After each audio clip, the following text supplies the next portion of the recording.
Good evening, Ghana, and welcome to this evening's edition of Sports Night Live here on Joy Sports and Multi TV. My name is Kwame Jumo Ajman. Now, in the last fortnight, a lot has been happening with regards to the senior national team, the Black Stars. They were pitted against the Egyptian Giants at the draw that was held as far as the playoffs for Brazil 2014 is concerned. The draw was also held for CHAN 2014 that is going to be played in South Africa. We're going to be looking at these particular issues. I am not going to be the one doing the talking, though. Mr. Kwesi Nyantakyi, or Lawyer Kwesi Nyantakyi, if you like, the FA president, was at the draw for both the CHAN and, of course, the World Cup players. And, of course, the Globe Premier League, or the Ghana Premier League, if you like, has also started in earnest. There's been only 2 match days into the season, but already the league is buzzing, judging from the crowds that showed up at the game between Kumasi Asante Kotoko and Accra Hearts. Thousands of fans showing up at the stadium to support the teams. Of course, there are issues concerning the rights and who is going to be getting the media broadcast and all. In the course of the week, we caught up with the FA president, Mr. Kwesi Nyantakyi, who would be addressing all these issues and the special interview that we conducted with him at the office. We'll be back and we'll be taking the insights when we come back from this break.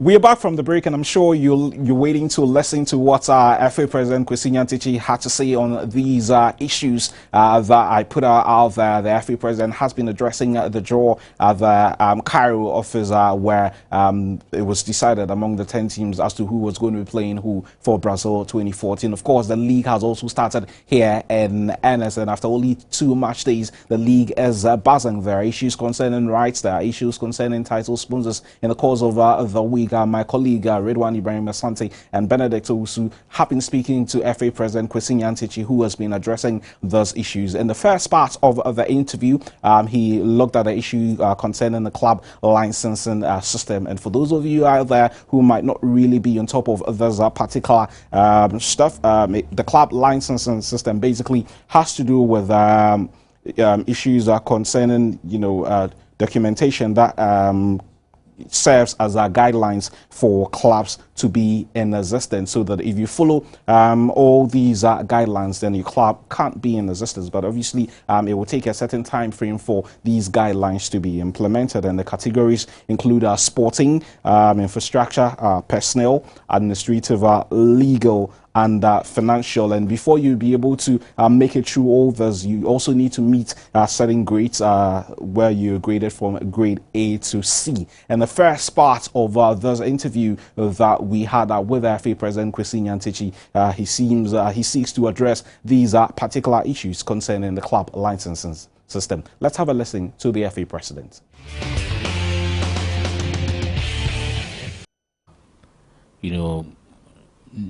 Been used to is the club licensing, which is already underway. There's a directive that countries will have to implement it by 2015 or they will be expelled from CAF, if that's what I get.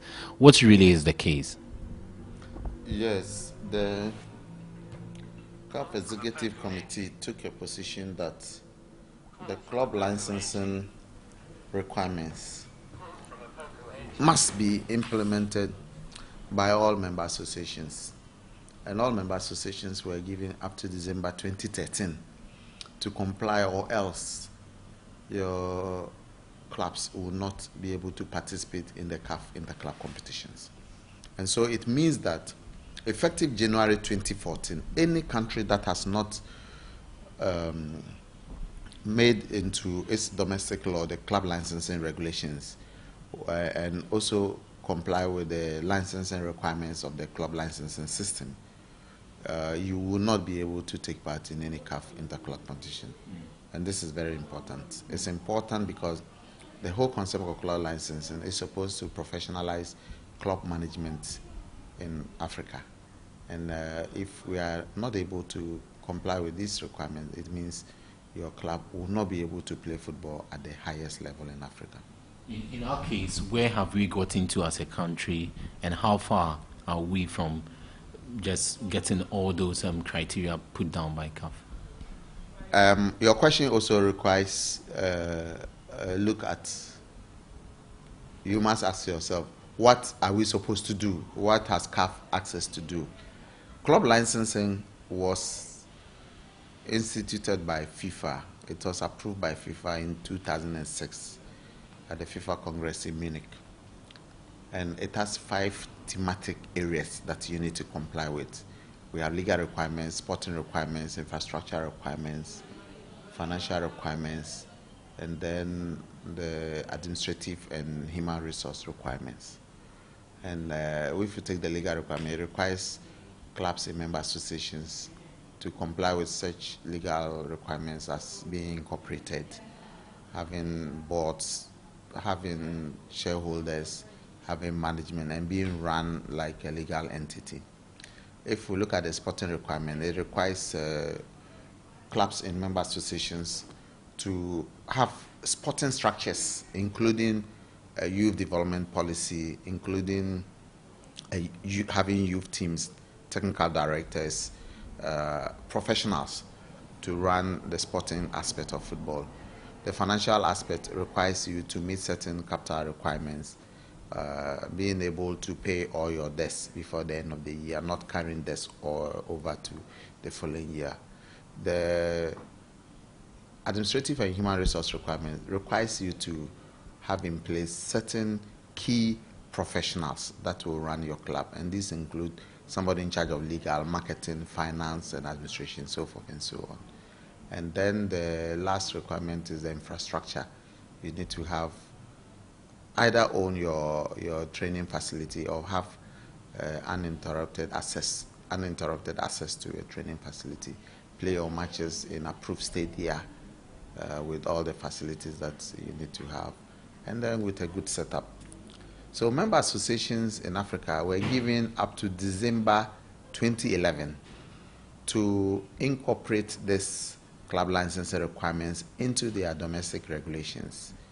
And then by the following year, December 2012, they were supposed to ensure that all the clubs in the elite division complied with all these 5 requirements of the club licensing system. The Ghana Football Association complied with the CAF directive. So as of 2011, we had done our statutes. 2012, we had even gone ahead to organize seminars to create awareness and conscientize our clubs about the requirements of the club licensing system.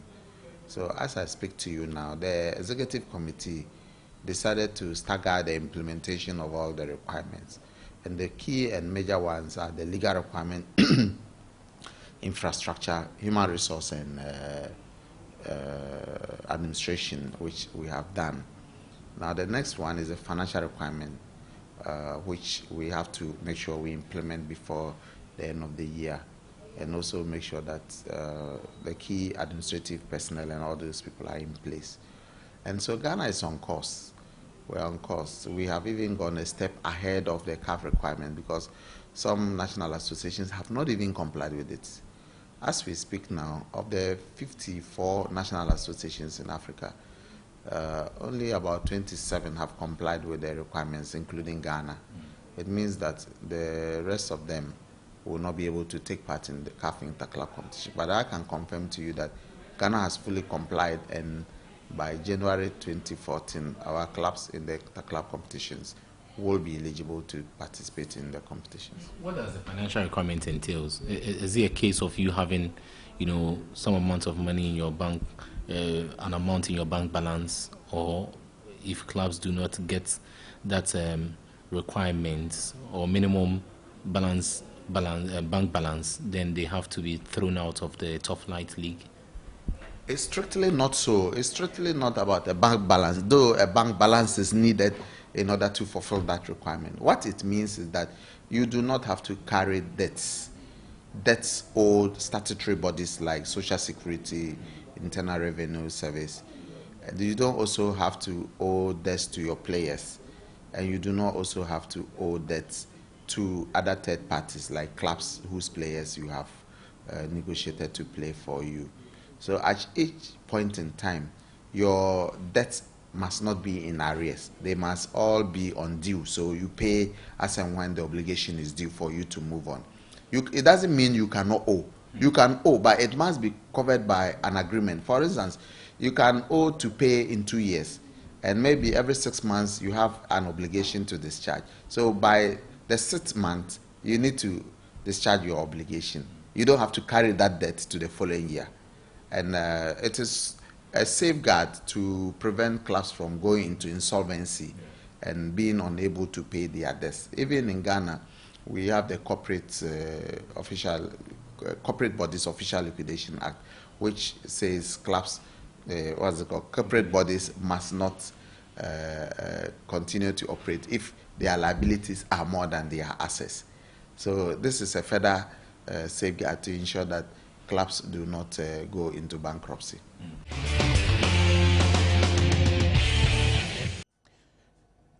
Well, that was Mr. Kwesi Nyantakyi explaining all the issues concerning the club licensing system. We're going to be taking a short breather at this point, and when we come back, we'll look at other issues that were raised by the FA president.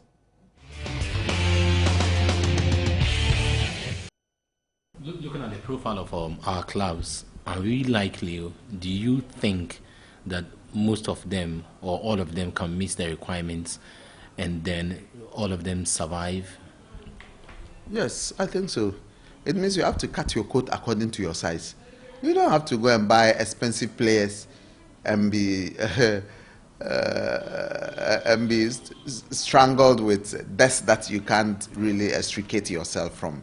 You don't have to go into arrangements that will make it difficult for you to move on outside your debts. It doesn't mean you can't owe. You can owe. Once you owe and the discharge of that obligation is not due, you don't have a difficulty. It is when it becomes a past due obligation, you are not able to pay, and then it starts accruing interest and other liabilities thereon. Then it becomes a problem. So when clubs are heading for insolvency, what happens then when it's found out that they are insolvent? If you are insolvent, it means you are folding up. It's like a human being who has died. You know, you exist again. We've got cases where clubs are heading to the red line and nearing collapse. Would the club found to be in that situation, would the club lose his or... Yeah. If a club is found in that situation and you apply the rules strictly, it means the license of that club must be withdrawn. What happens is that there are two bodies that have to be set up under the club licenses. The first body is the body of first instance, which issues the licenses. And then there is an appellate body, which is responsible for considering rejections or decline for applicants who want licenses, or applicants who, in the course of holding licenses, lose their licenses. You can always make an appeal to that body. So if there is a dispute as to whether or not a license should be revoked, or a license should be given and it has not been given, or a license should not be given and it has been given, all these will be considered by the appellate body. So the club licensing system is not a mechanical approach to solving football professionalization problems. It is flexible. It allows people's concerns to be addressed, so all these grievances can be ironed out. Let's talk about another decision by the Executive Committee about the 2015 Africa Cup of Nations to be hosted by Morocco. 4 cities were confirmed as the host cities for the tournament, but the shock was that Casablanca was put on hold as one of as a reserve, host city.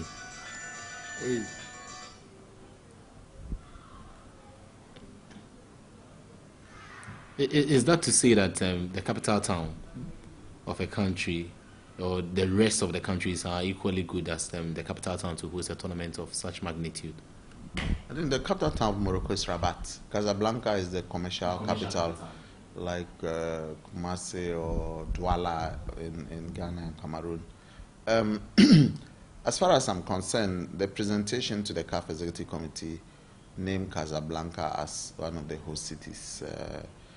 If a change has been made to it, I would like to learn about it so that I can respond appropriately to this issue. But for the moment, I think that Casablanca is part of it. It's Agadir, Casablanca, Marrakesh, and Rabat.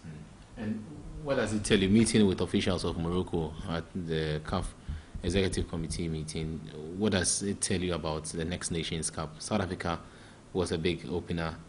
yes, the fans were not around, but the quality of football, was very great. What does Morocco bring to the table? Morocco has always been a good host of CAF competitions. This is not the first time they'll be hosting the Nations Cup. They've hosted it before in the past, and just recently they hosted the CAF Under-17 African Championship, and it was a resounding success. Morocco has excellent facilities. They even made a bid in 2002, 2004 to host the World Cup. And if you've been to Morocco before, you know that it's comparable to Europe. It has excellent facilities, infrastructure, and facilities to host any successful tournament. CAF is really looking forward to a very eventful, historic, and memorable tournament in Morocco, and we hope Morocco will offer the same level of professionalism, excellence, and convenience as we saw in South Africa. An environment that will bring the best out of African teams, just as we saw in South Africa.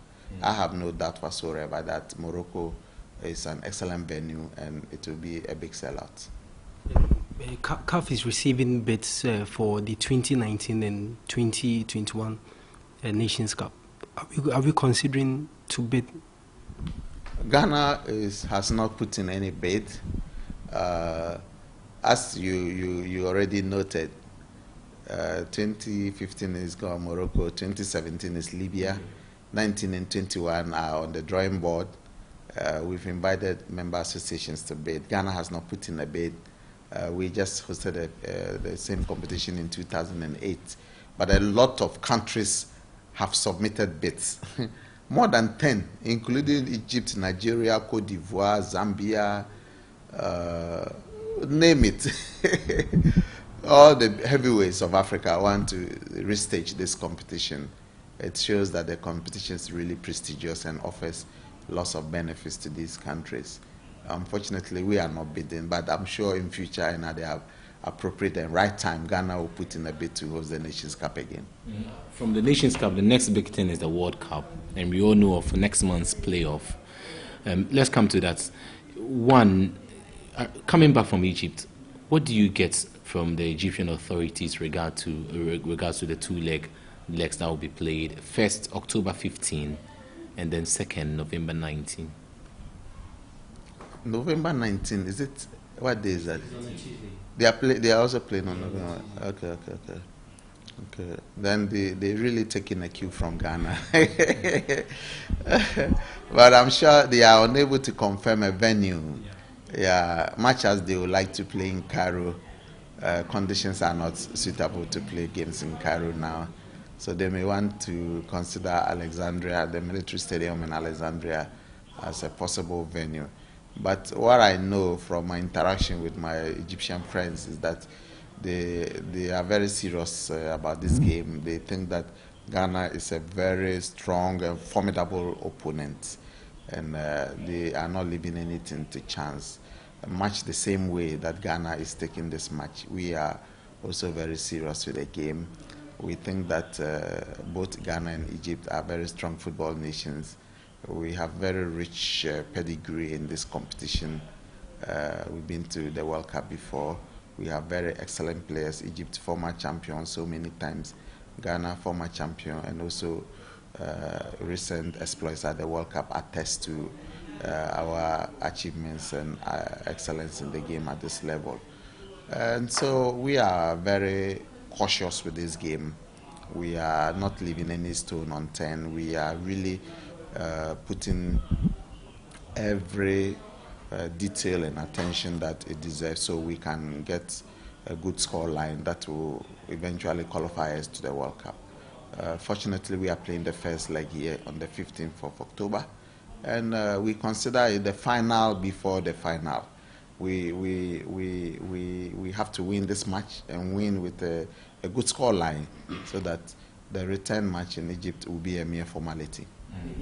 Is the FA not worried the fact that you are playing the first leg here and will go to Egypt for the second leg? 20 years ago, excuse me, 20 years ago, the sequence of the games, whether you were playing first or second leg, was an issue in Africa. At the moment, it's no longer an issue. All the games are on television. all the hanky-panky deals that used to go on in football are no longer there. There is more fairness and fair play. There is more of a level playing ground.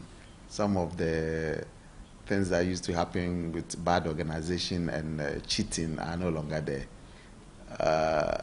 Playing Egypt first or second will not make any difference if you don't prepare well. It will not make any difference if you don't have a good team. And so we think that this is the opportunity for us to kill, as somebody said, to kill the game in Ghana before we move to Egypt. Also take note that the fact that almost all our players have played at the highest level. They played in the UEFA Champions League. They played in the CAF Champions League. They play in the top leagues of the world. Means that if they are even playing in Cairo, it doesn't make any difference.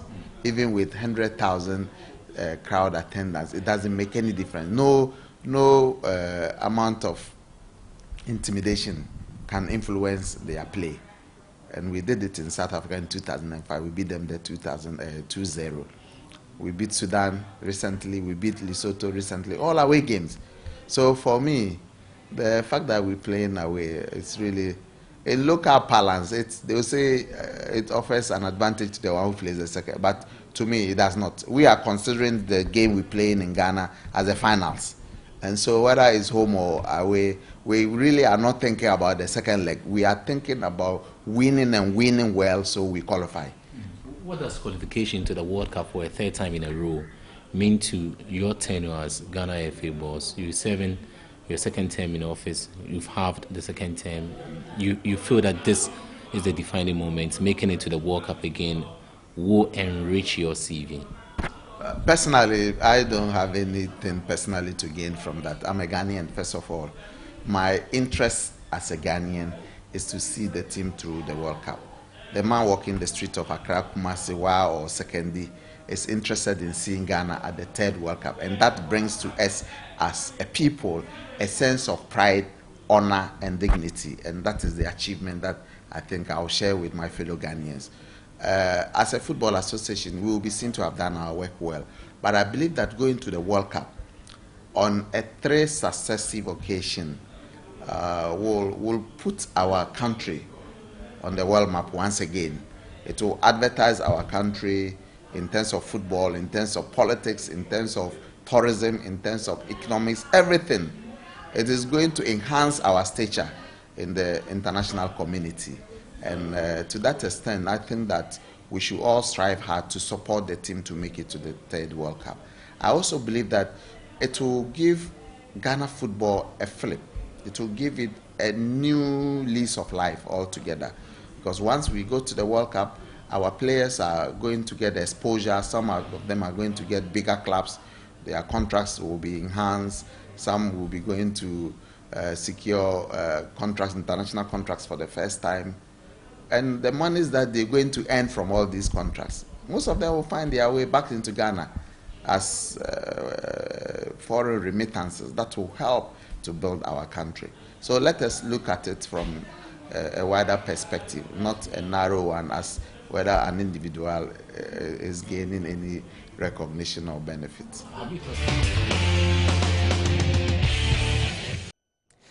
Well, we are going to still be bringing you excerpts of that particular interview that my colleague Redwan Ibrahim Asante together with Benedict Owusu had with the FA president. In the first segment that has just gone by, he spoke a lot concerning the club licensing system and how it's going to be operated fully here in Ghana. And again, I would want to pick out, the categories that clubs would have to meet if they have to meet the targets concerning the club licensing system. They are basically into 6 different categories. There's a sporting, the infrastructure, of the personnel, the administrative, the legal, and financial. So for clubs in Ghana, well, there's going to be a time frame where you'd have to meet all of these. If you don't, well, your club would have to fold up. It is as simple as that. We're still going to be bringing you the excerpts of that exclusive interview we had with the FA president. In this segment, he's going to be talking about the Black Stars and their preparation for that game against the Egyptians. Well, the first leg is going to be played here on October the 15th, and then the second leg of this game is going to be played on November the 19th in Cairo. The Egyptians have confirmed the 40,000-seater stadium to be used for this game. The FA president will be addressing these issues in this particular segment, and of course regarding call-ups as well, where there has been talk of a certain Richard Kingston making his way back into the senior national team. Let's have a listen to FA President Kwesi Nyantakyi. Have you thought about if we didn't qualify? It's a possibility. There is no certainty in football. What is certain is that we can qualify and we may not qualify. The two possibilities are all certain. Any of them can happen. I mean, one will happen by all means. But the fact that you think about the option of Ghana not qualifying, for me, is extra motivation for us to qualify. Because if we don't qualify, you lose a lot. You lose a lot. And that should spur us on to qualify and gain more. If we don't qualify, we lose all the monies that come with it. The last time, by virtue of our placement at the World Cup, we got $40 million. The next World Cup, if we got to the quarterfinal, it will certainly be more than that. $40 million in the life of Ghana or even the GFA is no mean achievement, and it's no small money. And so that motivates us that, look, we don't have to fail. We don't have to fail our people, and we do not have to fail and miss the boat to the World Cup. You're talking about players. How much are you concerned about which players are selected for the assignment? Because there are talks now. You just came to town, but it's everywhere on social media that Richard Kingston is likely to be invited for the qualifier. You think he's got a chance to return? He's returned to active football now in Cyprus. Of course. Why was Richard dropped from the Black Stars? It was because he became clubless. If he's now playing, it means that there is every opportunity for him to come back, provided he's playing and playing well. For such a veteran goalkeeper as Richard Kingston, I believe if he's indeed playing well and he gets the chance to come back to the team, it will be a big boost to the team's chances of qualifying to the World Cup. Because with Richard Kingston, you can go and sleep. If he is in good form, you can go and sleep that he's the best pair of hands we have in the country. And anytime he got the chance to play for the Black Stars, he has never disappointed. Even when he's injured, he tries to keep it up and keep the post. I need to emphasize that the Black Stars is not a club side. It is open to every Ghanaian footballer anywhere in the world who is in good form. His selection to the Black Stars is based on performance. Mr. Kingston has been there for a long time. He's been in and out of the Black Stars. And so if he's doing well, he has a chance to come in, and we will all welcome and embrace that gesture. Can you confirm that if the technical team has made contact to him? Yes, I can confirm that there have been some contacts with Richard Kingston, and the technical team is currently monitoring his performance. Just 3 weeks away to the game. Between now and the game, if they are convinced that Richard Kingston is in good form, I do not think they will hesitate in inviting him. And we in management will also embrace it. Let's talk about club football now, because there's a chant for home-based players. We've been handed a draw, Congo Brazzaville, Libya, also India, and Ethiopia. There are talks that this is the toughest group. What's the plan to prepare the team for another or the third time the tournament is being held after that fiasco in Sudan? Yeah, but Ghana has chalked a lot of successes at this level. We were a seeded country because we are, I think, one of 2 or 3 countries that have taken part in all the CHAN competitions since 2009. In 2009, the maiden edition, we were silver medalists. In the second edition, we didn't do well, yet we were there. And by the grace of God, we have qualified to our 3rd successive CHAN competition. It's a big achievement to Ghana, to the GFA, and all of us. And I think that we need to offer the team the best preparation so they can really showcase Ghana football and show that we have come of age at that level, and also to demonstrate to Africa and the world at large that our league has quality players, and that from the league we're able to form a team that is capable of competing with the best on the African tournament. So as I just got back, we'll be expecting to receive a program from the technical team and the management team. We'll discuss it and give them the fullest support so that the team can be put in very good form to go and perform well at the CHAN Championship next year. Talking about leagues, what is different with this Super Sports deal that we've been handed? What's new about it? What makes the Football Association and the clubs, or what should make the Football Association and the clubs happy? The GFA is really excited about this relationship with SuperSport. This is the first time an international media house of the caliber and stature of SuperSport has taken over broadcast rights for the Ghana Domestic Premier League. It is going to give our league a wider international coverage and dimension. It will give it more viewership and attention, and it will also expose it to more marketing opportunities outside there. For the clubs, this is the chance to showcase the talent that we have here, the quality of football, the standard of play in our country, and advertise the clubs, and then offer these clubs to potential sponsors as partners that they can work with. In the past, you could see that most of these clubs have not been attractive to sponsors, but now with wide television viewership, it should be possible for a sponsor to approach King Faisal or Lions or Bechem United and solicit a relationship that will give them the chance to have their advert on the chest of their jersey, because you know that it will be on SuperSport and many viewers will have the opportunity to view your product. I also think that it will enhance the value of the game in Ghana. It will enhance the value of even the players and market them to international clubs. So people coming to recruit players here who will now be compelled to put more money on the table than what we are currently experiencing. So the SuperSport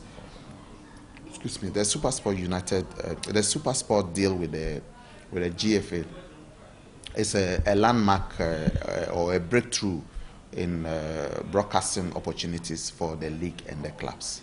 And what are the clubs expected to do? Are you braced for the change? Because with what I understand, we are likely to be, the calendar is likely to be altered. Are the clubs ready for that? I believe so, because it will be in the interest of the clubs to cooperate with SuperSport so we can have a mutually beneficial arrangement for the two institutions. We are not straitjacket thinkers who will stick to a position to our detriment. We will not do that. We are always thinking forward, very dynamic and ready to adapt to circumstances as they change. So I do not think that there are any feelers or indications from anywhere that will put up a posture that will be detrimental to the relationship. Mind you, this kind of SuperSport relationship is giving us the best television production, not only in football, but even in other aspects of broadcasting in the country. I do not think any radio, any TV station has the facilities or the infrastructure that SuperSport has to produce to the highest quality international standard that you can put on television screens and everybody would like to watch. So if I get you, we don't expect any club to come out and say they just don't understand certain, details of the SuperSport contract. If they don't understand, it will be explained to them. Do you understand? If you don't understand, it doesn't mean that it hasn't happened. It has happened. We met the clubs and explained to them.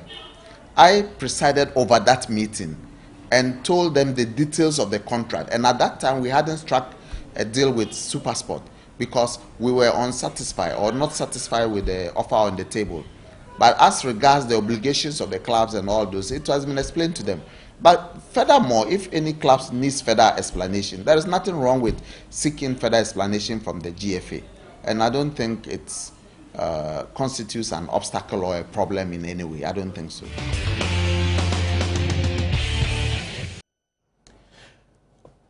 Well, that was our FA President, Mr. Kwesi Nyantakyi, espousing the points concerning the draw that was held in Cairo, together with how the senior national team, the Black Stars, are going to be preparing for that game against the Egyptians. October 15th here in Ghana, November 19th in Cairo. 2 games that will decide whether Ghana makes it to Brazil 2014 or otherwise. And like he did say in there, well, there's a chance we may not. I mean, it's only over 2 games. There's a chance we may or not make it. I mean, in football, there are only 3 results. You win, you draw, and you lose. But in this particular case, there's nothing like a draw. You have to win or you don't make it to Brazil 2014. If we make it, it will be the 3rd time in succession that Ghana has made it to the senior edition of the Men's World Cup. In 2006 in Germany, we were there for the first time. We made it to the round of 16. In 2010 in South Africa, again, we were there. We made it to the quarterfinals. Who knows? If we make it there, maybe a semi-final or a final place, we'll live to see. We'll do another round of commercials. When we come back,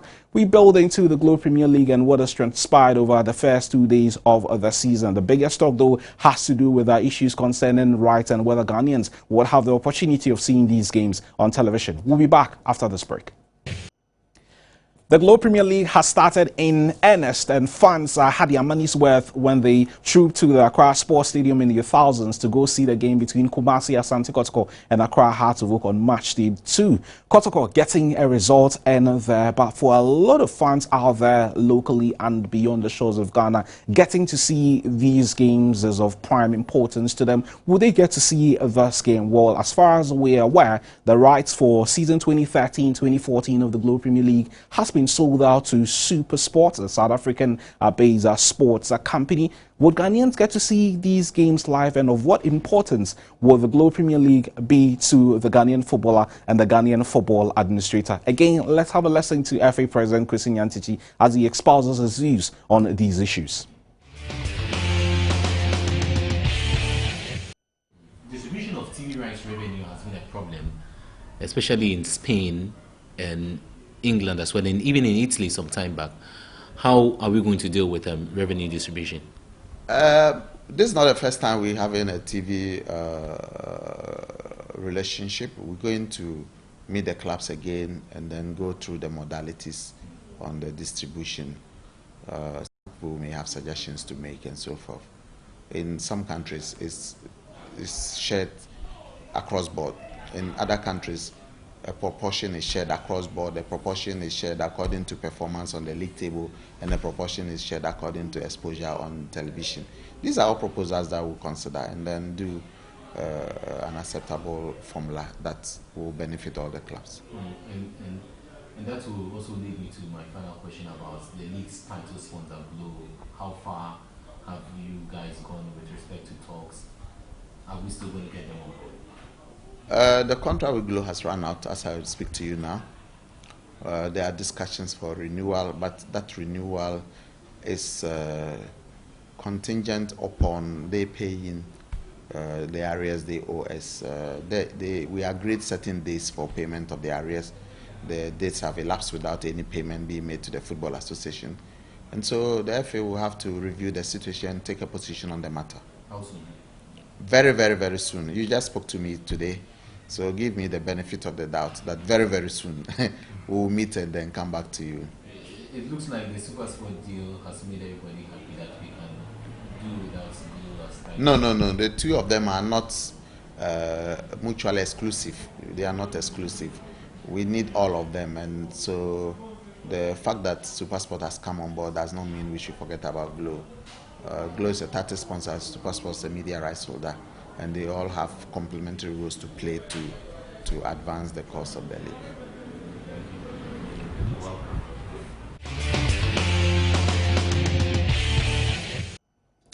Well, so that was our FA President Kwesi Nyantakyi addressing a plethora of issues concerning the Globe Premier League. And of course, in earlier segments, we're looking at the club licensing system, the senior national team, the Black Stars, and their preparations concerning the World Cup in Brazil 2014. And of course, the Chan draw that was held where Ghana is going to be playing in South Africa as well. It was a total package, and it's always refreshing to listen to the FA President espouse his views on all these issues. On this note, we draw the curtain curtains on this evening's edition of the program. Thanks to my colleagues Benedict Owusu and Ridwan Ibrahim Asante for the interview. Other premises of the GFA President's office, where he espoused, where he addressed issues concerning the Black Stars, of course, the Global Premier League, and the rights issue for Global Premier League season 2013-2014 and beyond. For you all there, thanks for watching. Bye-bye.